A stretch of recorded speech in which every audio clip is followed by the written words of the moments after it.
My dear friends, here we begin with the next chapter, which is Indian Regulatory Framework. अब ये जो chapter है ना, maximum students पता नहीं क्यों बट इसे ऑप्शन में छोड़ के जाते हैं। सर छोटा ही तो चैप्टर है, सर प्योर थियोरी चैप्टर है। अरे क्यों भला, मैं आपके सामने 7 क्वेश्चंस प्रेजेंट किया हूं और 2 एडिशनल क्वेश्चंस, बिकॉज अपने को रिस्क बिल्कुल नहीं लेना है। भले लास्ट मोमेंट रिवीजन है बट अपने को रिस्क बिल्कुल नहीं लेना है। तो there are total 9 questions I have brought to you. इन क्वेश्चंस का अगर आपने आंसर दिया तो आइडियली ये चैप्टर आपके लिए आज से कंप्लीट हो जाएगा। There are total 9 questions as you can see on the screen. आप इसका पहले फोटो लेके रखो, इसका स्क्रीनशॉट लेके रखो। ये अगर आपने वर्ड टू वर्ड कर दिए, आपका ये चैप्टर हो गया। इस चैप्टर का टोटल वेटेज इज 6 मार्क्स, लेकिन ये चैप्टर हमेशा एक क्वेश्चन इन्हीं में से कोई एग्जाम में आता है। और आप लोग आंसर राइटिंग से डरते हो ना, let me tell you, Indian regulatory framework से सिर्फ और सिर्फ डायरेक्ट क्वेश्चंस ही आते हैं। इस चैप्टर से केस स्टडी क्वेश्चन आ ही नहीं सकता। So let's begin. ये टोटल 9 क्वेश्चन है, इनका आपने को आंसर देना है। And here we begin. Let's begin my dear friends. Indian regulatory framework है दोस्तों चैप्टर का नाम। ये चैप्टर का वेटेज है 6 मार्क का। एक क्वेश्चन आएगा, लेकिन आएगा जरूर। उन्होंने इस चैप्टर की शुरुआत की है एक सवाल पूछ के, why do we need to study law. एक सीए लॉ को क्यों पढ़ता है दोस्तों? इसके 2 प्रमुख कारण हैं। पहला, सीए को कॉमर्स की दुनिया का ऑलराउंडर बोला जाता है। जब भी किसी भी बिजनेसमैन को, किसी भी क्लाइंट को कोई भी बिजनेस रिलेटेड डाउट आता है, वो सबसे पहले फोन कॉल सीए को लगाता है। CA is the first level of contact on many legal matters with the client, and therefore client आपको कोई भी लीगल भी डाउट पूछे, you should be in a position to answer it, so we can advise our client on legal matters. ये पहला reason है। दूसरा reason why a chartered accountant should study law is because tax is his bread and butter. आगे जाकर वो taxation में काफी कुछ करेगा, और टैक्स बिल तो अल्टीमेटली लॉ ही है। Income tax act 1961 law, CGST act 2017 इसके जीएसटी बनता है लॉ। तो the point is tax laws are also. तो अगर आपको टैक्सेशन में एक्सपर्ट बनना है तो आपको लॉ का बेसिक अवेयरनेस तो होना चाहिए। तो अगर कोई आपको सवाल पूछे why does a CA need to study law, उसको 2 रीजन देना। पहला, CA is the first point of contact with the client, with the businessman, and hence if a businessman approaches a chartered accountant, then he should be able to answer his legal questions at a basic या threshold level, at a very elementary level. हम lawyer बनने यहाँ पे नहीं आए, लेकिन law related थोड़ा बहुत तो हमें क्लाइंट को बताना ही होगा।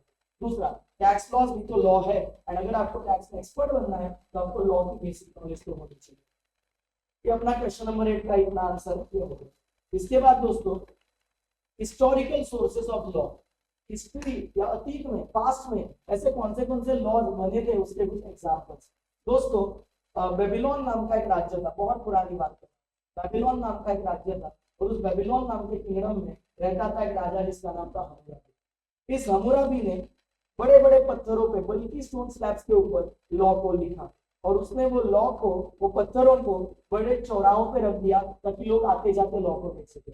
हम्मुराबी इनफैक्ट पहला व्यक्ति था जिसने जजेस को भी अपॉइंट किया to check the implementation of law. ये बेबीलोन में हम्मुराबी ने जो पत्थरों पे लिख के लॉ बनाया, it became known as code of Hammurabi. It is the oldest written law in the world. Babylon का राजा था हम्मुराबी। ही ऑर्डर्ड दैट बल्कि स्टोन स्लैब्स के ऊपर लॉ को लिखो और उस पत्थरों को अलग अलग जगह पर पूरे शहर में फैला दो ताकि लोग को लॉ दिखे। He also appointed judges to check the implementation of it. इसी के साथ साथ दोस्तों, रोमन साम्राज्य में, रोम में 450 बीसी के आसपास 12 ब्रॉन्ज टैबलेट्स के ऊपर लॉ को बड़े डिटेल में लिखा गया। ये 12 ब्रॉन्ज टैबलेट के ऊपर जो बड़े डिटेल में लॉ को लिखा गया, this became known as the 12 tables. What was written in those 12 tables? वो 12 ब्रॉन्ज टैबलेट के ऊपर रोमन साम्राज्य में दोस्तों लिखा क्या था? Rights of the people and the remedies against the law. अगर अपने अधिकार बताए थे और अगर अपने खिलाफ कुछ गलत करे तो अपने पास जो साधन होते हैं, रेमेडीज होते हैं, टू रेमेडी बेसिकली वो भी बताया था। तो अगर कोई आपको पूछे हिस्टोरिकल सोर्सेस ऑफ लॉ, उसको 2 पॉइंट्स देने। सबसे पहले code of Hammurabi. Hammurabi was the king of Babylon and he engraved the law on bulky stone slab. Then he placed the stone slab in major intersections of the city so that public can see the law. He also appointed judges to check the implementation of law. Second example of historical law was 12 tables. In 450 BC, in Rome, the law was written in the most detailed form on the 12 bronze tablets, which became known as the 12 tables. दोस्तों, उसके ऊपर लिखा था तो protection of law as well as remedies against the wrong of law. तो ये दोनों चीजें इसमें लिखी। इसके बाद दोस्तों उन्होंने लॉ की डेफिनेशन दी। What is law? Simple definition है, law is the set of obligations and duties. Law कर्तव्यों का एक संग्रह इम्पोज बाय द गवर्नमेंट, जो गवर्नमेंट हमारे ऊपर इम्पोज करता है, लादता है, दो रीजंस की वजह से। फॉर सिक्योरिंग वेलफेयर, ताकि लोगों का वेलफेयर हो, and second is to provide justice, ताकि हम न्याय लोगों तक पहुंचा सकें, किसको? To the society. So law is a set of obligations and duties imposed by the government for one securing welfare and two providing justice, किसको? To the society। इसी के साथ दोस्तों बातों बातों में प्रोसेस ऑफ मेकिंग लॉ को पहले करते हैं। सिंपल है प्रोसेस ऑफ मेकिंग लॉ।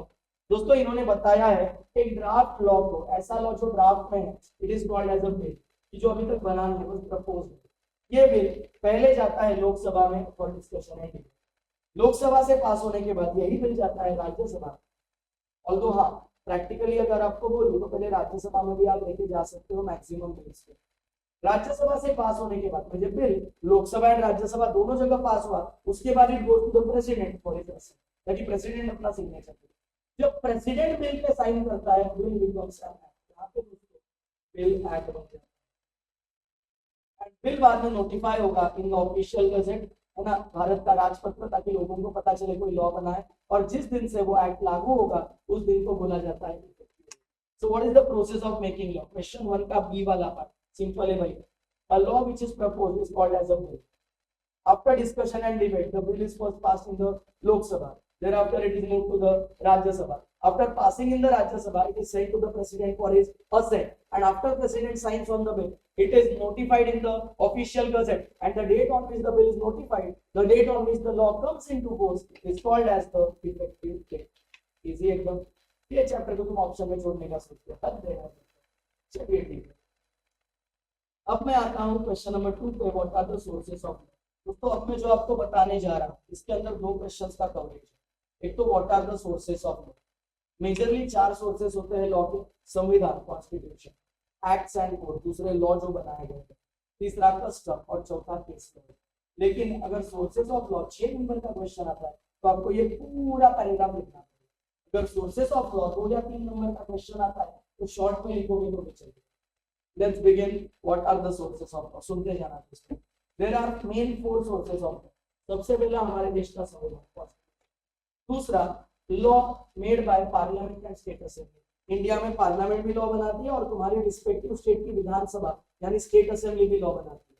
तीसरा प्रेसिडेंट एंड जुडिशियल डिसीजंस, यानी केस लॉज की बात हो रही है, पुराने जजमेंट जो कोर्ट के लिए, ये भी लॉ ही है भारत में। और चौथा एस्टैब्लिश कस्टम्स एंड यूसेजेस, प्रथा परंपरा रीति रिवाज, यूसेज यानी बिजनेस कस्टम। ये 4 main sources of law Bharat में।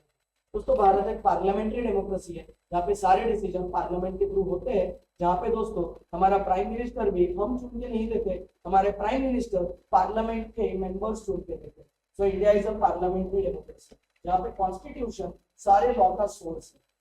दोस्तों कॉन्स्टिट्यूशन में मुख्यतः 3 चीजें बताई गई है। पहला फंडामेंटल राइट्स, दूसरा फंडामेंटल ड्यूटी, और तीसरा distribution of power between the centre and the state. ये अगर अपने को अपन ने बताया नहीं कि सेंटर की क्या पावर है और अपन ने बताया नहीं स्टेट की क्या पावर है, ये कहने से हर रोज मोदी ममता होते रहेगा, पूरे टाइम सेंटर एंड स्टेट आपस में झगड़ते रहेंगे। And that is why my dear friends, अपने को distribution of power between centre and state बहुत क्रिटिकल है बताना, जो संविधान ने बताया। अच्छा और एक बात, पार्लियामेंट जब लॉ बनाता है तो it is applicable either throughout India और to any particular region of India.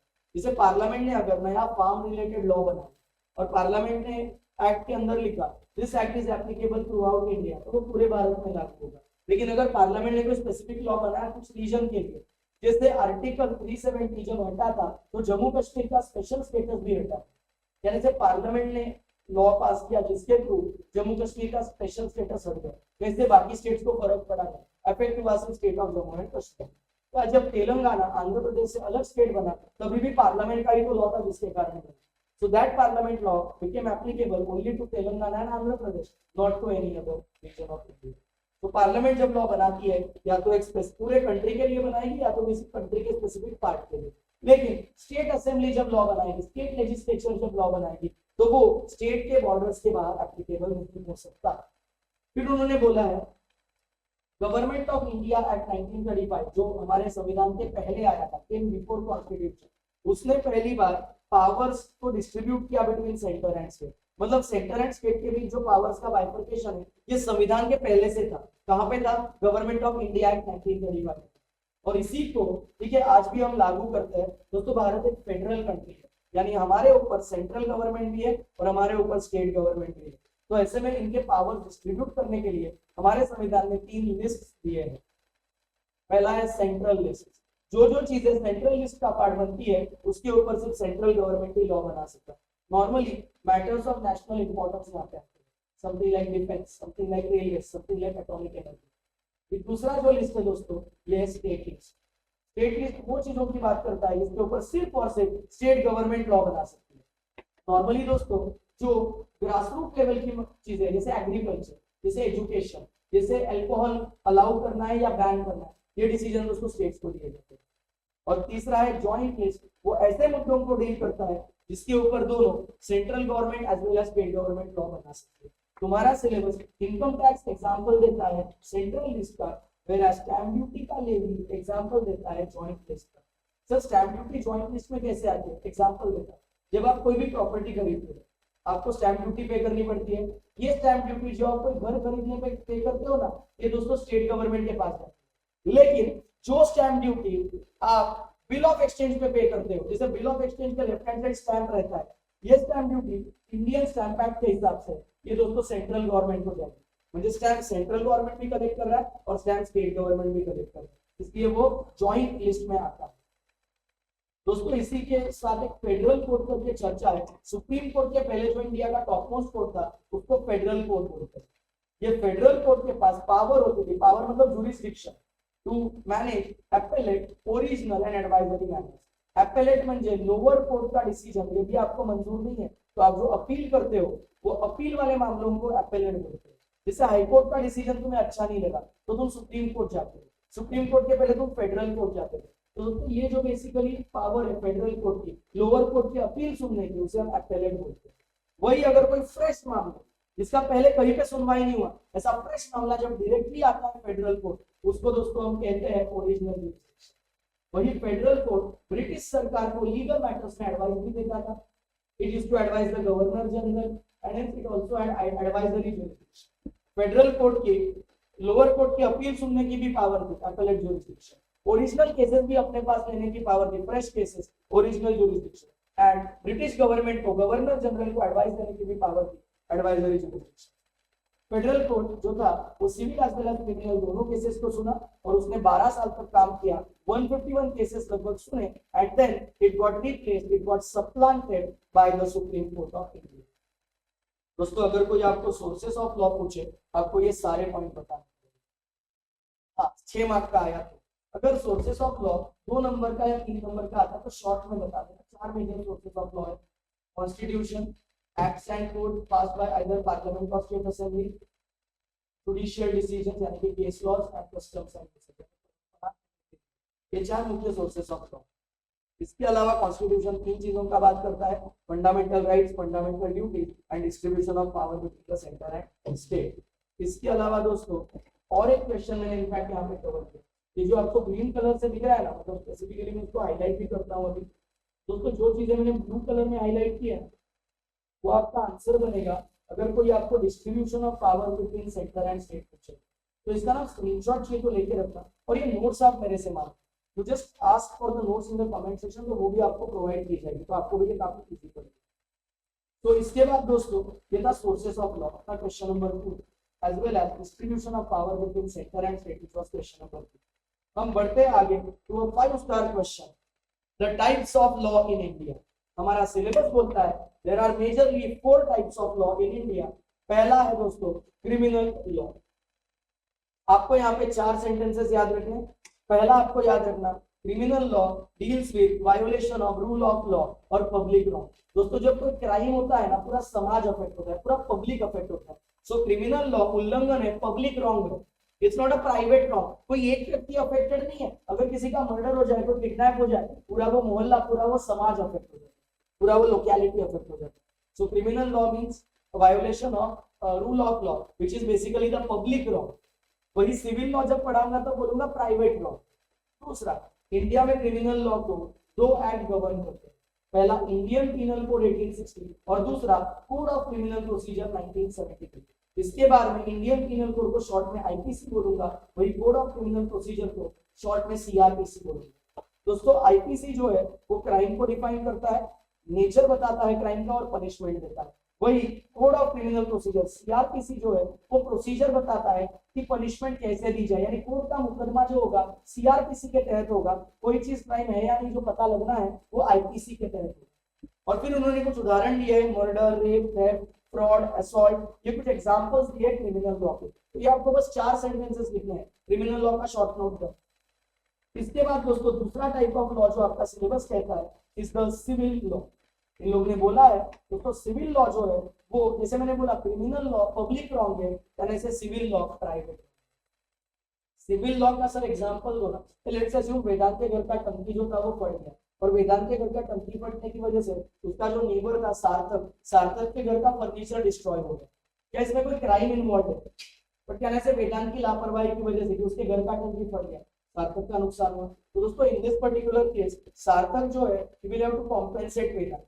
वेदांत जो मुकदमा चलाएगा सार्थक के खिलाफ वो दोस्तों सिविल लॉ रहेगा, सिविल सूट रहेगा। क्या इससे हमें फर्क पड़ा? क्या इससे समाज अफेक्ट हुआ? नहीं। जो सिविल लॉ होता है ना दोस्तों वो बिटवीन इंडिविजुअल्स एंड ऑर्गेनाइजेशन होता है। Civil law is between individuals and organisation. दूसरा जैसे क्रिमिनल केस होता है वैसे सिविल सूट होता है। So remedy under civil law is in the form of a civil suit. Civil law में हमारा पर्पस क्या है कि जिसने गलत किया उसको कड़ी से कड़ी सजा हो जाए। कि हमारा पर्पस है कि जिसका नुकसान हुआ उसका भरपाई हो जाए, जिसका नुकसान हुआ उसका भरपाई हो जाए। ऐसा क्यों? रीजन ये है कि सिविल लॉ में हम डिस्प्यूट को सुलझाना चाहते हैं। तो the focus of civil law is on dispute resolution rather than punishment. चौथा जैसे सीआरपीसी क्रिमिनल लॉ को कंट्रोल करता था वैसे सिविल लॉ का एडमिनिस्ट्रेशन दोस्तों सीपीसी यानी कोड ऑफ सिविल प्रोसीजर 1908 के हिसाब से। फिर तुम्हारा सिलेबस में 4 टाइप का सिविल लॉ दिया है। पहला लॉ ऑफ कॉन्ट्रैक्ट, दूसरा फैमिली लॉ यानी कि इनहेरिटेंस वाला लॉ, मैरिज डाइवोर्स वाला लॉ, तीसरा प्रॉपर्टी लॉ जिसके अंदर घर खरीदने का या जमीन खरीदने का प्रोसीजर होता है, और चौथा लॉ ऑफ टॉर्ट। टॉर्ट का मतलब होता है सिविल लॉ, कोई भी सिविल नेचर की। एंड उन्होंने कुछ इलस्ट्रेटिव एग्जांपल दिए सिविल लॉ के, ठीक है, काफी इजी है, 5 पॉइंट्स आपको एज इट इज याद है। इसके बाद दोस्तों मैं बढ़ता हूं आगे। अगला आपको टाइप ऑफ लॉ दिया है कॉमन लॉ। इसमें आपको 3 ही सेंटेंस रखने हैं। वैसे कॉमन लॉ मतलब केस लॉ होता है, जज का लॉ। कॉमन लॉ मींस जज मेड लॉ, केस लॉ और जुडिशियल प्रोसीजर, यानी जज का फैसला, इसको हम कॉमन लॉ। आर्टिकल 141 के हिसाब से दोस्तों सुप्रीम कोर्ट का judgment is binding on all the lower courts within territory of Supreme Court is the highest law of the land and that is why Supreme Court का जो भी decision है वो पूरे भारत में लागू होता है। तीसरा पॉइंट यहाँ पे रेलेवेंट है दोस्तों, अगर किसी कोर्ट ने किसी मुद्दे को लेकर फैसला दिया है, जैसे फॉर एग्जांपल मेरे पास आई थी चंचल और उसने बोला था सर पीडीएफ फाइल डॉक्यूमेंट है या नहीं, मैं कोर्ट, तो कोर्ट ने चंचल के मामले में बोला कि पीडीएफ फाइल इज डॉक्यूमेंट, ऐसा उन्होंने बोला। लेट्स से मेरे पास में लक्ष्य आया, लक्ष्य ने पूछा पीडीएफ फाइल डॉक्यूमेंट है कि नहीं, अब मुझे बोलना पड़ेगा PDF file document. I can not blow hot and cold at the same time. एक बार अगर मैंने किसी मुद्दे को लेकर जजमेंट दी है, अब मैं वो मुद्दा बदल नहीं सकता। इसी को बोलते हैं डॉक्ट्रिन ऑफ स्टेयर डेसिस। इसका मतलब है to stand by, to support what is already decided. तो कोर्ट का कर्तव्य है कि वही प्रिंसिपल, वही तत्व, वही सिद्धांत, वही जजमेंट फॉलो किए जाए जो उन्होंने पुराने डिसीजंस में लिए थे। तो कोर्ट एक जजमेंट में हाँ, एक जजमेंट में ना, उसी चीज को नहीं बोल सकता। ये 3 चीजें कॉमन लॉ का पार्ट होती है। Last but not the least कुदरती न्याय के तत्व यानी प्रिंसिपल्स ऑफ नेचुरल जस्टिस। दोस्तों प्रिंसिपल्स ऑफ नेचुरल जस्टिस हमेशा एग्जिस्ट करेंगे ऐसा हम अज्यूम करते हैं, चाहे वो कहीं पे लिखा हो या ना।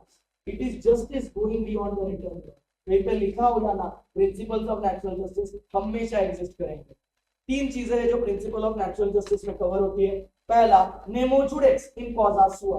नेमो जुडेक्स इन कॉजा सुआ का मतलब है कोई भी व्यक्ति अपनी केस का जज नहीं हो सकता। पर्सन कैन बी जज in his own cause. Why? Because अगर मैं मेरे ही मुद्दों का जज हूं तो मैं बायस क्रिएट कर सकता हूं, बायस के खिलाफ है। Second Audi alteram पार्टेम। Audi alteram पार्टेम का मतलब है opportunity of being heard. India ऐसा देश है जिसने सबसे बड़े मुजरिमों को भी सजा देने से पहले अपना पक्ष रखने का मौका दिया। और तीसरा है रीजन डिसीजन। दोस्तों जज जब अपना डिसीजन देगा, जज जब अपनी जजमेंट देगा तो वो रीजन भी उसके साथ देगा। This is known as reason decision. All right guys, तो जब मैं गवर्नमेंट ये वर्ड का जिक्र करता हूं, गवर्नमेंट के ना दोस्तों 3 अंग होते हैं। There are 3 wings of government. That wing of the government which makes the law is called as legislature. फिर गवर्नमेंट का वो अंग जो लॉ को इंप्लीमेंट करता है, जो लॉ को मतलब आखिरी सिटीजन तक लेके जाता है, it is called as executive. And the wing of law which gives judgment on the basis of law is called as judiciary. हमने जो अभी देखा लॉ बनाने की प्रक्रिया, सोर्सेस ऑफ लॉ, ये सब लेजिस्लेचर का पार्ट था। लेजिस्लेचर में हमारी पार्लियामेंट आती है, स्टेट लेजिस्लेचर आता है, ये सारी चीजें दोस्तों लेजिस्लेचर का पार्ट है। इसके बाद दोस्तों let's move forward to the executive part of this chapter. इन्होंने बोला है कि लॉ को एनफोर्स करना, लॉ को मॉनिटर करना एग्जीक्यूटिव का जिम्मेदारी है। एग्जीक्यूटिव में कौन कौन आता है, शॉर्ट में अगर बता दूं, so prime minister, his council of ministers. अब काउंसिल ऑफ मिनिस्टर कोई ना कोई मिनिस्ट्री के हेड रहेंगे, तो उनके अंदर ढेर सारी डिपार्टमेंट्स होती है। हर डिपार्टमेंट के अंदर आईएएस ऑफिसर, आईपीएस ऑफिसर, ये सब लोग रहते हैं, सिविल सर्वेंट्स, एंड उनके अंदर आते हैं गवर्नमेंट एम्प्लॉइज। मतलब एग्जीक्यूटिव एक ऐसा ब्रांच है जो शुरू होता है प्राइम मिनिस्टर से, लेकिन खत्म होता है वो चौराहे पे खड़ा किसी पुलिस ऑफिसर या कोई पोस्टमैन जो हमारे घर पे लेटर देता है, या कोई सरकारी स्कूल में पढ़ाने वाली प्राइमरी टीचर, तो इन सबको भी एग्जीक्यूटिव समा जाता है।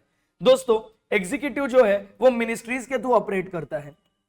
जैसे उदाहरण के तौर पे finance ministry, home ministry, external affairs ministry, ठीक है। एंड हर मिनिस्ट्री में नॉर्मली एक मिनिस्टर होता है और उसके अंडर कुछ सिविल सर्वेंट्स होते हैं, जैसे आईएएस ऑफिसर्स होते हैं। ये मिनिस्टर 2 टाइप के होते हैं। वो मिनिस्टर दोस्तों जो सीनियर मिनिस्टर है, जो मेन मिनिस्टर है उस मिनिस्ट्री का, it is called as cabinet minister. जैसे अगर मिनिस्ट्री ऑफ फाइनेंस की बात करूं, Nirmala Sitharaman is the cabinet minister.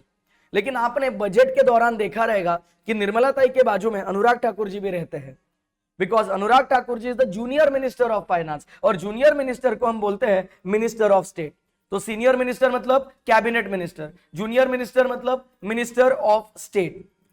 फिर उन्होंने बोला है कि कैसे एग्जैक्टली इनकम टैक्स एक्ट को एनफोर्स किया जाता है, उसका एक गाइडेंस दिया है। सो जैसे मैंने बोला था, इनकम टैक्स एक्ट 1961 गवर्नमेंट को रेवेन्यू देता है, फाइनेंस देता है, so it is regulated by ministry of finance.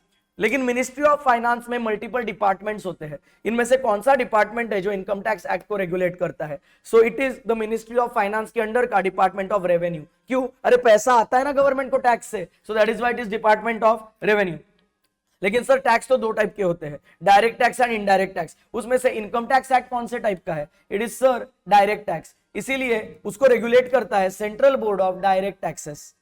And lastly दोस्तों, उस सीबीडीटी में, central board of direct taxes में ढेर सारे आईआरएस ऑफिसर्स होते हैं। IRS Indian revenue service, UPSC का एग्जाम देने वाले ये लोग हैं, और जो क्लियर होते हैं वो अलग अलग सर्विसेज पिक करते हैं। उसमें से आईआरएस सर्विस पिक करने वाले दोस्तों are the basically the officers of CBDT. Moving further my dear friends, we are talking about certain ministries. हमने 4 क्वेश्चंस अभी तक किए हैं इस चैप्टर में, कुल मिला के 7 क्वेश्चन है जो अपने काम के हैं। उसके अलावा क्वेश्चन 8 एंड 9 जो कि बेसिक था वो भी हमारा हो चुका है। अगला वो लोग अपने को 4 अलग अलग मिनिस्ट्रीज से वाकिफ कराते हैं। सबसे पहला आती है ministry of finance. Ministry of finance मतलब मेरे दोस्तों वित्त मंत्रालय। यह मिनिस्ट्री ऑफ फाइनेंस जो है भारत की अर्थव्यवस्था, इकोनॉमी ऑफ इंडिया के साथ अपना ताल्लुक रखती है, और चूंकि देश के लिए पैसा सप्लाई होता है मिनिस्ट्री ऑफ फाइनेंस के थ्रू, इसको देश का तिजोरी या ट्रेजरी ऑफ इंडिया भी बोला जाता है। दोस्तों मिनिस्ट्री ऑफ फाइनेंस अलग अलग चीजों के बारे में अपने आप को रूबरू कराता है, जैसे taxation, financial laws, financial institutions जैसे कि फॉर एग्जांपल नाबार्ड एंड बाकी की जितनी भी सरकारी ऑर्गेनाइजेशन है जो फाइनेंस रेज करती है, capital markets, centre and state finance, and budget, tax, finance related law बनाना, ये सारी चीजें मिनिस्ट्री ऑफ फाइनेंस देखती है। दोस्तों ये मिनिस्ट्री ऑफ फाइनेंस कुल मिला के 5 टोटल सर्विसेज की हेड मिनिस्ट्री मानी जाती है। उदाहरण के तौर पे Indian revenue service, Indian audit and account service, Indian economic service, Indian civil account service and Indian cost and management account service. ये 5 टोटल सिविल सर्विसेज है, ये 5 total I would say cadres है, अलग अलग टाइप से civil services के जो UPSC के थ्रू दिए जाते हैं। It is the head ministry for that. इसके अलावा there are various departments under ministry of finance, और ये उन्होंने लिस्ट दिया है। डिपार्टमेंट ऑफ इकोनॉमिक अफेयर जो बजट को बनाता है, डिपार्टमेंट ऑफ एक्सपेंडिचर जो गवर्नमेंट किन किन स्कीम्स पे खर्चा करेगी उसकी बात करता है। जैसे गवर्नमेंट को इतने करोड़ रुपए लगते हैं लाड़की बहन योजना के लिए, वो भी कौन तय करता है? Department of expenditure. Department of revenue जो किस प्रकार से पैसा कलेक्ट करना है उसकी बात करता है। उसके अलावा department of financial services, department of investment and public asset management, जो डिसाइड करता है कौन से गवर्नमेंट कंपनीज को रखना है, कौन से गवर्नमेंट कंपनीज को बेचना है, या डिपार्टमेंट ऑफ पब्लिक एंटरप्राइजेस, तो जो भी गवर्नमेंट की कंपनीज है उनकी management department of public enterprises देखती है। इसके बाद दोस्तों मूविंग फॉरवर्ड आती है मिनिस्ट्री ऑफ कॉर्पोरेट अफेयर्स, और ये जो मिनिस्ट्री ऑफ कॉर्पोरेट अफेयर्स है ये दोस्तों 4 एक्ट्स को रेगुलेट करती है, याद रखने के लिए इजी है। Old companies act, new companies act, LLP act and insolvency and bankruptcy code, यानी कि companies act 1956, companies act 2013, LLP act 2008 and insolvency and bankruptcy code 2016। दोस्तों जो मिनिस्ट्री ऑफ कॉर्पोरेट अफेयर्स है उसके जो ऑफिसर्स होते हैं, जो डिसीजंस लेते हैं, वो दोस्तों आईसीएलएस इस कार्डर से, आईसीएलएस इस बेसिकली कैटेगरी से आते हैं। ये भी यूपीएससी वाला ही एग्जाम देते हैं, सिविल सर्विस एग्जाम, और उससे आईसीएलएस यानी इंडियन कॉर्पोरेट लॉ सर्विसेज से वो आते हैं। इसके बाद दोस्तों इसमें सबसे जो टॉप मोस्ट पोजीशन है, it is the director general of corporate affairs called as DGCOA। Moving further my dear friends is the ministry of home affairs, also called as गृह मंत्रालय। दोस्तों मिनिस्ट्री ऑफ होम अफेयर्स देश की अंदरूनी management करता है, interior ministry है वो, देश के इंटरनल सिक्योरिटी, देश की डोमेस्टिक पॉलिसी, तो जो भी इंटरनल अफेयर्स है वो हमारे मोटा भाई मैनेज करते हैं, वो is the minister of internal affairs. And इसका ये निम्नलिखित डिपार्टमेंट्स है, याद रखने को आसान। डिपार्टमेंट ऑफ बॉर्डर मैनेजमेंट, जिसमें दोस्तों बॉर्डर सिक्योरिटी फोर्स आती है। बॉर्डर सिक्योरिटी फोर्स जो है वो होम मिनिस्ट्री के निगरानी में है। डिपार्टमेंट ऑफ इंटरनल सिक्योरिटी, जिसमें सीआरपीएफ के जवान आते हैं। जम्मू कश्मीर एंड लद्दाख अफेयर, क्योंकि वो थोड़ा वोलेटाइल रीजन है, थोड़ा सा उधर अनबन रहता है। डिपार्टमेंट ऑफ होम जो बाकी इंटरनल कामकाज के लिए काम आता है। डिपार्टमेंट ऑफ स्टेट्स मेरे दोस्तों, जो स्टेट्स के आपसी झगड़ों को सुलझाता है। And department of official languages, वैसे भारत की 2 ऑफिशियल लैंग्वेजेस है, English and Hindi in Devanagari script. ये जो 2 ऑफिशियल लैंग्वेज है उसके related central translation bureau, central Hindi training institute and directorate of census operation, census जनगणना, काउंटिंग ऑफ पीपल, इसके रिलेटेड सब कुछ होम मिनिस्ट्री संभालता है। लास्टली दोस्तों आता है ministry of law and justice. ये ministry of law and justice majorly 3 departments के थ्रू एक्ट करता है। पहला department of legal affairs. Department of legal affairs various government ministries को एडवाइस करता है कि कानूनी तौर पे उन्हें क्या करना चाहिए। वही जो लेजिस्लेटिव डिपार्टमेंट है वो लॉ को ड्राफ्ट करने में हेल्प करता है। तुम्हें क्या लग रहा है मिनिस्टर लोग को आता है लॉ को ड्राफ्ट करना? अरे ये तो लीगल अफेयर्स वाले लोग हैं, मिनिस्ट्री के लोग हैं जो करके देते हैं। लास्टली डिपार्टमेंट ऑफ जस्टिस जो कोर्ट के कामकाज पे सुपरवाइज करता है। ये थी दोस्तों मिनिस्ट्रीज और ये था आपका question number 5। Moving forward my dear friends, question number 6 बात करता है of the major statutory authorities. वो आपको 3 टोटल स्टैट्यूटरी अथॉरिटीज बताई है, उसमें से सेबी एंड आरबीआई हम लोग पहले से जानते हैं। Insolvency and bankruptcy board of India which is IBBI, इससे हमारा परिचय थोड़ा सा नया है। So let's begin guys. Question number 6 पे हमारा कारवा आ भी चुका है इस चैप्टर में। सबसे पहला स्टैट्यूटरी रेगुलेटरी बॉडी है SEBI, securities and exchange board of India. SEBI दोस्तों इंडिया का security and commodity market regulate करता है, securities and commodity market regulate करता है। सेबी दोस्तों मिनिस्ट्री ऑफ फाइनेंस की निगरानी में काम करता है। वैसे तो वो बना था 12 अप्रैल 1988 से ही सेबी बना है, but it acquired the real statutory powers in the year 1992। ऐसा क्या हुआ सर 1992 में? हर्षद मेहता स्कैम के बाद सेबी को स्टैट्यूटरी पावर्स मिली है। पहले वो सिर्फ एक एग्जीक्यूटिव बॉडी था, वो एक स्टैट्यूटरी बॉडी, अब वो जुडिशियल डिसीजंस भी लेता है। This is everything which is given in the syllabus about SEBI. Moving further, my dear friends, to the next statutory body, which is RBI. Disclaimer: मैं जानता हूं आपने 12th स्टैंडर्ड में इकोनॉमिक्स में आरबीआई के बारे में पढ़ा है, लेकिन अगर आपने वो वाला शॉर्ट नोट अगर आरबीआई का एग्जाम में जाके लिखा, मैं एग्जाम में तुम लोग देख लेना फिर क्या वाट लगेगी। भाई एग्जामिनर खुद सीए है, तुम उसके ईगो पे मत आ जाना। जो चीजें अपना टेक्स्ट बुक नहीं कहता वो एक भी चीज आपको एग्जाम में नहीं लिखनी, इतना अपने दिमाग में रखना। तो आरबीआई का इकोनॉमिक्स वाला शॉर्ट नोट इधर लिखा तो देख लेना। इधर 7 पॉइंट्स है, याद भी रखने को वैसे काफी आसान है। I want this to be done one by one. RBI is the India central bank जो इंडिया की बैंकिंग सिस्टम संभालता है, point number 1। Point number 2, it comes under ownership of ministry of finance.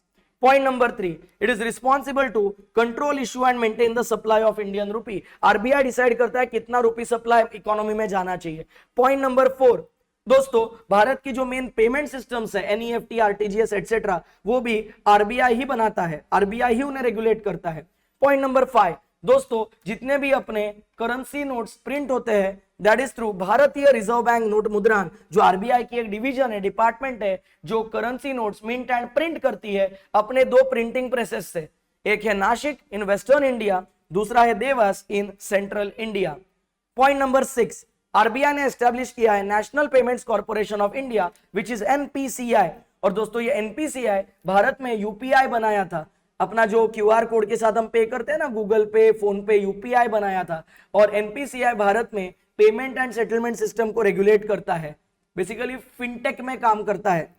Lastly आपने शायद सुना रहेगा किसी से कि यार 5 लाख से ज्यादा रुपए एक बैंक में नहीं रखने चाहिए, बिकॉज हमारा इंश्योरेंस सिर्फ 5 लाख रुपए तक होता है। My dear friends, deposit insurance and credit guarantee corporation, ये भी आरबीआई की ही एक संस्था है। वो 2 चीजें करता है। पहला, वो इन्वेस्टर्स के डिपॉजिट, डिपॉजिटर के डिपॉजिट महफूज रखता है, इसलिए 5 लाख रुपए तक आपका डिपॉजिट भले बैंक डूब भी जाए तो आपको उसका इंश्योरेंस मिलता है।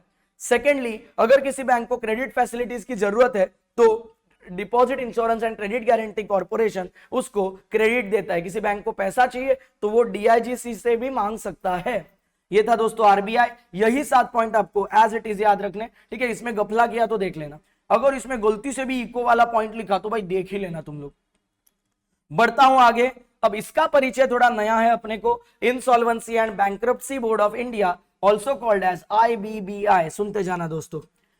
तो आईबीसी यानी इंसॉल्वेंसी बैंक्रप्सी कोड आने से पहले दोस्तों भारत में इंसॉल्वेंसी रिलेटेड लॉ बहुत ही फ्रैगमेंटेड है, बहुत ही ज्यादा थे और त्रास भी था, बहुत ज्यादा था। मतलब कंपनी को ढंग से जीने तो देते ही नहीं थे। कंपनी को अगर बंद भी करना है कम से कम 3 से 5 साल का मिनिमम टाइम लगता था।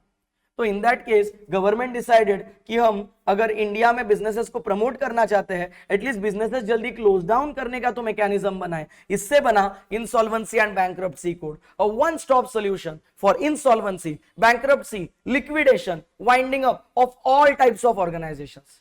और ये इंसॉल्वेंसी एंड बैंक्रप्सी कोड जो है उसे रेगुलेट करने के लिए एंड कुछ लोगों को कंट्रोल करने के लिए दोस्तों आईबीसी के तहत बना IBBI, insolvency and bankruptcy board of India. ये insolvency and bankruptcy board of India overall insolvency प्रक्रियाओं की निगरानी करता है। Insolvency and bankruptcy board of India 3 entities को रेगुलेट करता है। पहला इंसॉल्वेंसी प्रोफेशनल एजेंसीज, दूसरा इंसॉल्वेंसी प्रोफेशनल्स और तीसरा इंफॉर्मेशन यूटिलिटीज। सर ये है क्या 3 चीजें, लेकिन आईबीबीआई एग्जैक्टली किसको रेगुलेट कर रहा है, सुनते जाना। इंफॉर्मेशन प्रोफेशनल्स का मतलब होता है लिक्विडेटर्स, ऑफिशियल असाइनी, रिसीवर, यानी कोर्ट के अपॉइंटेड वो ऑफिसर्स जो कंपनी को वाइंडिंग अप या लिक्विडेशन में हेल्प करे। सेकंड, इन्हें मैनेज करने वाली जो संस्था है, इसको इंसॉल्वेंसी प्रोफेशनल को, लिक्विडेटर को, इसे बोला जाता है insolvency professional agency. And lastly, जब कोई लिक्विडेटर किसी कंपनी पे आता है उसको मालूम तो होना चाहिए कौन से असेट सिक्योर्ड है, कौन से अनसिक्योर्ड है। तो ये सारा डेटा नेशनल लेवल पे मेंटेन होता है in a database called as information utility. So information utility is nothing but a database for information relating to the charged assets. दोस्तों जो आईबीबीआई है वो 1 अक्टूबर 2016 में बना था एंड वो इंसॉल्वेंसी एंड बैंक्रप्सी कोड के तहत बना है, जो लोकसभा में 5 मई 2016 को पास हुई थी। मैं जैसे बोला आपको, आईबीसी जो है वो वन स्टॉप सॉल्यूशन है। So IBBI covers regulating 4 types of organisation का liquidation, companies, LLPs, partnerships and individuals. And वो बैड डेट्स को यानी स्ट्रेस असेट्स को फटाफट रिजॉल्व करने के काम आता है। दोस्तों कोई भी मुकदमा जब चलता है insolvency related, bankruptcy related, liquidation related, वो 2 कोर्ट्स के थ्रू चलता है। अगर सामने वाला पर्सन जो इंसॉल्वेंट है या लिक्विडेट होना चाहता है वो एक कॉर्पोरेट पर्सन है जैसे कंपनी या एलएलपी, तो मामला एनसीएलटी जाएगा। और यदि वो एक नॉन कॉर्पोरेट पर्सन है जैसे इंडिविजुअल एंड पार्टनरशिप, तो मामला डेट रिकवरी ट्राइब्यूनल में जाएगा। This was everything about IBBI और ये अपना क्वेश्चन नंबर 6 भी इसी के साथ समाप्त हो गया है। दोस्तों आप ना ये पीडीएफ मांग लेना मेरे हिसाब से, and you try doing it from this PDF, ज्यादा जल्दी हो जाएगा ये मेरा विश्वास है। बढ़ता हूं आगे। The last question of this chapter, question number 7, deals with structure of Indian judiciary. क्या बोला है सर इसमें? इंडियन जुडिशरी, जुडिशरी कोर्ट्स, इसमें 3 मेजर फंक्शंस होते हैं, 3 काम के लिए कोड बना है। कौन सा? सबसे पहला, एक्ट को इंटरप्रेट करने के लिए, so to interpret the acts and codes. दूसरा, जो भी डिस्प्यूट है उसे सुलझाने के लिए, सो फॉर डिस्प्यूट रेजोल्यूशन। और तीसरा, जस्टिस यानी न्याय प्रक्रिया यानी फेयरनेस को प्रमोट करने के लिए अमंग द सिटीजन्स के बीच न्याय प्रक्रिया यानी फेयरनेस को प्रमोट करने के लिए। दोस्तों, भारत में कोर्ट की हायरार्की जिस हद तक आपका सिलेबस है उस हद तक कुछ इस प्रकार से है, सुनते जाना। सबसे ऊपर है सुप्रीम कोर्ट, सबसे ऊपर है सुप्रीम कोर्ट, चलना ड्रॉ ही कर लेते, ज्यादा इजी जाएगा। सबसे ऊपर है सुप्रीम कोर्ट, सुप्रीम कोर्ट के नीचे we have the high Court, High court के नीचे बिफोर सेइंग डिस्ट्रिक्ट कोर्ट पूछो मामला सिविल है कि मामला क्रिमिनल है, क्योंकि यदि मामला सिविल है तो डिस्ट्रिक्ट कोर्ट, लेकिन अगर मामला क्रिमिनल है तो in that case court of sessions. इस कोर्ट ऑफ सेशंस के अंडर दोस्तों दो टाइप के मैजिस्ट्रेट्स होते हैं। जो सीनियर मैजिस्ट्रेट है, मैजिस्ट्रेट जो डिसीजंस लेता है, जैसे बेल देना है या नहीं देना है या और भी डिसीजंस लेता है, सो कोर्ट ऑफ सेशंस के अंतर्गत वो मैजिस्ट्रेट्स होते हैं। जो सीनियर मैजिस्ट्रेट है he is called as chief judicial magistrate, और जो जूनियर मैजिस्ट्रेट है he is called as magistrate of the first class. ये बेसिकली दोस्तों इंडिया के लीगल सिस्टम की हायरार्की है। सबसे पहले सुप्रीम कोर्ट, उसके नीचे हाई कोर्ट, उसके बाद अगर सिविल मामला है तो डिस्ट्रिक्ट कोर्ट, क्रिमिनल मामला है तो कोर्ट ऑफ सेशंस। सो बढ़ता हूं दोस्तों मैं आगे इस पार्श्वभूमि पे। इन्होंने बोला है कि सुप्रीम कोर्ट के डिसीजंस बाइंडिंग है across all the high courts across all the country, article 141। लेकिन हाई कोर्ट का डिसीजन उसके स्टेट में एप्लीकेबल है। जैसे उदाहरण देता हूं बॉम्बे हाई कोर्ट। दोस्तों बॉम्बे हाई कोर्ट जो है वो महाराष्ट्र एंड गोवा ऐसे दो स्टेट्स का हाई कोर्ट है, और बॉम्बे हाई कोर्ट का जो भी डिसीजन है महाराष्ट्र एंड गोवा स्टेट्स के लिए it is the law of the land. लेकिन महाराष्ट्र एंड गोवा के अलावा कोई भी अन्य स्टेट जैसे हरियाणा में बॉम्बे हाई कोर्ट का जजमेंट डायरेक्टली एप्लीकेबल नहीं है। But don't you think Bombay High court ने अगर कोई जजमेंट दिया है तो पंजाब एंड हरियाणा कोर्ट जो हरियाणा का कोर्ट है it will also take cognizance, वो भी दखलंदाजी देगा उस चीज का। सो बॉम्बे हाई कोर्ट का judgment will have a persuasive effect, convincing effect in the state of Haryana, but it will have a mandatory effect in the states of Maharashtra and Goa. इसके बाद चार टाइप के कोर्ट्स आपको बताए गए हैं, starting with my dear friends Supreme Court. इन्होंने बोला है कि सुप्रीम कोर्ट इंडिया की apex body of Indian judiciary है, इंडियन जुडिशियरी का सर्वोत्तम कोर्ट है। उसका बर्थडे दोस्तों रिपब्लिक डे है, 26 जनवरी 1950 is the Republic day, and that is also the birthday of Supreme court. Chief justice of India India का top most जज माना जाता है, और वो सुप्रीम कोर्ट का भी मेन जज माना जाता है, जो आर्टिकल 126 ऑफ द कॉन्स्टिट्यूशन के तहत अपॉइंट होता है।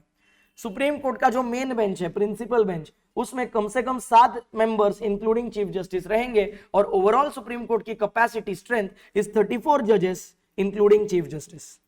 किसी भी व्यक्ति का अगर फंडामेंटल राइट अफेक्ट हुआ है तो वो डायरेक्टली सुप्रीम कोर्ट अप्रोच कर सकता है bye filing a writ petition under article 32। Writ petition के बारे में मैंने यहाँ पे कुछ राइटअप दिया है, मेरा आपसे निवेदन है एक बार ये राइटअप पढ़ लेना। दोस्तों यदि आपका फंडामेंटल राइट का उल्लंघन होता है तो आप कोई लोअर कोर्ट में टाइम पास मत करना, अब डायरेक्टली जाना सुप्रीम कोर्ट, अब डायरेक्टली जाना हाई कोर्ट। वो पिटीशन जिसके थ्रू कोई सेशंस या डिस्ट्रिक्ट कोर्ट जाए बिना हम सीधा हाई कोर्ट या सुप्रीम कोर्ट में से किसी भी कोर्ट जा सकते हैं, क्योंकि हमारा फंडामेंटल राइट का उल्लंघन हुआ है, it is called as a writ petition. यही रिट पिटीशन सुप्रीम कोर्ट में आर्टिकल 32 के तहत फाइल होती है, और यही रिट पिटीशन हाई कोर्ट में आर्टिकल 226 के तहत फाइल होती है। Moving further my dear friends, इतना ही है सुप्रीम कोर्ट का short note. Moving further, my dear friends, is the High Court. Below the Supreme Court is the High Court, which is the highest court of appeal in every state and union territory. Article 214 of the Constitution कहता है कि हर एक state में एक high court होना ही चाहिए। High court के पास appellate, original and supervisory jurisdictions होती है। Appellate we know, lower court का अपील सुनने की power. Original fresh case directly high court आता है, एंड सुपरवाइजरी क्योंकि हाई कोर्ट जितने भी लोअर कोर्ट्स है, जितने भी डिस्ट्रिक्ट कोर्ट, सेशन कोर्ट्स है, उनके कामकाज को सुपरवाइज करता है। So it also has a supervisory jurisdiction. किसी भी व्यक्ति का यदि फंडामेंटल राइट अफेक्ट हुआ है तो वो हाई कोर्ट में डायरेक्टली जा सकता है bye filing a writ petition under article 226। यही सेम रिट पिटीशन जो सुप्रीम कोर्ट में आर्टिकल 32 के तहत फाइल होती है। इंडिया में टोटल 25 हाई कोर्ट्स है, और 6 स्टेट्स का जो कि नॉर्थ ईस्टर्न स्टेट्स है मिला के एक सिंगल हाईकोर्ट है। कौन सा हाईकोर्ट है सर? ये तो जनरल नॉलेज के लिए बता रहा हूं, कभी एग्जाम में मत लिख के आना, it is Guwahati high court. Sir Guwahati की स्पेलिंग गलत है, नहीं, लेकिन हाईकोर्ट का स्पेलिंग यही है। हाईकोर्ट आज भी पुराने स्पेलिंग्स फॉलो कर रहा है ना, जैसे बॉम्बे हाईकोर्ट, भले शहर 20 साल से मुंबई है फिर भी बॉम्बे हाईकोर्ट। कैलकाटा हाईकोर्ट, भले शहर इतने साल से कोलकाता है। मद्रास हाईकोर्ट, भले शहर चेन्नई है। सो द पॉइंट इज आज भी हाईकोर्ट के नाम पुराने वाले हैं। मूविंग फर्दर आता है दोस्तों डिस्ट्रिक्ट कोर्ट। उन्होंने बोला है below the high court is the district court जो सिविल मैटर्स के बारे में डील करता है। क्यों सर, क्रिमिनल मैटर्स के बारे में कौन डील करता है? Court of sessions. District court में जितने भी मामले जाएंगे वो मॉनेटरीली 2 करोड़ रुपए तक ही होने चाहिए। सो 2 करोड़ रुपए तक ही मामलों को सुनवाई करने की पावर रखता है डिस्ट्रिक्ट कोर्ट। सर 2 करोड़ के ऊपर के केसेस फिर किधर जाते हैं? They go directly to the high court under original jurisdiction. 2 crore तक है तो डिस्ट्रिक्ट कोर्ट एंड अपील करना है तो हाई कोर्ट, 2 करोड़ के ऊपर है तो डायरेक्टली हाई कोर्ट। इसके बाद उन्होंने बोला है सर कौन से डिस्ट्रिक्ट कोर्ट जाना है? जहां पे पार्टीज रिसाइड और where the property under dispute is situated. अब उस डिस्ट्रिक्ट कोर्ट जाओगे जहां पे या तो पार्टी टू द डिस्प्यूट रहती है, जैसे फॉर एग्जांपल पार्थ और धवल में झगड़ा है, पार्थ रहता है थाने में एंड लेट से धवल जो है वो रहता है नागपुर में, तो या तो आप नागपुर डिस्ट्रिक्ट कोर्ट या तो आप थाने के डिस्ट्रिक्ट कोर्ट जाओ, बट आप रैंडमली किसी सांगली के डिस्ट्रिक्ट कोर्ट नहीं जा सकते। और where property in the dispute is situated. So Parth and Dhaval के बीच का जो डिस्प्यूट है वो कोल्हापुर के किसी प्रॉपर्टी को लेकर है, तो कोल्हापुर के डिस्ट्रिक्ट कोर्ट में वो मामला जाएगा। This is everything we need to know about district court. इसके अलावा दोस्तों बात आती है मेट्रोपॉलिटन कोर्ट्स की। मेट्रोपॉलिटन कोर्ट्स वो कोर्ट्स हैं जो मेट्रो सिटीज में एस्टैब्लिश्ड है। हाईकोर्ट के कहने पे जिन सिटीज की आबादी 10 लाख और मोर है, 10 लाख और मोर, वहां पे मेट्रोपॉलिटन कोर्ट सेटअप होते हैं। शॉर्ट में अगर आपको समझाऊं तो दोस्तों metropolitan courts are the sessions court जो बड़े सिटीज में बने हैं। जैसे मुंबई में we have a city civil court, ये सिटी सिविल कोर्ट जो है मेट्रो कोर्ट है, उसमें भी सेशंस कोर्ट के ही कामकाज होते हैं, बस बड़े शहर में करके हम उसे मेट्रोपॉलिटन कोर्ट बोलते हैं। नॉर्मली जो सेशंस कोर्ट का चीफ जुडिशियल मैजिस्ट्रेट होता है उसको दोस्तों मेट्रोपॉलिटन कोर्ट में चीफ मेट्रोपॉलिटन मैजिस्ट्रेट बोला जाता है। और नॉर्मली जो दोस्तों सेशंस कोर्ट का मैजिस्ट्रेट ऑफ फर्स्ट क्लास होता है उसको मेट्रोपॉलिटन कोर्ट में मेट्रोपॉलिटन मैजिस्ट्रेट बोला जाता है। बस इतनी सी है दोस्तों कहानी इंडियन रेगुलेटरी फ्रेमवर्क की। जैसे मैंने आपको पहले भी बताया था, आपको दोस्तों इस चैप्टर में जो 9 क्वेश्चंस हमने स्टार्टिंग में देखे उसको 1 बाय 1 कंप्लीट करना है। स्मॉल मिलाते जाओ, लार्ज बनाते जाओ, इसी से अपना IRF भी क्लोज होता है। और मैं कहानी को अब आगे बढ़ाने वाला हूं। सर कितना कवर हुआ जरा बताओ ना हमको। 14 मार्क्स का NI एक्ट कवर हुआ, 6 मार्क्स का IRF हुआ। अब कहानी को आगे बढ़ाते हैं, अगर आपकी इजाजत हो। Let's start with the companies act 2013।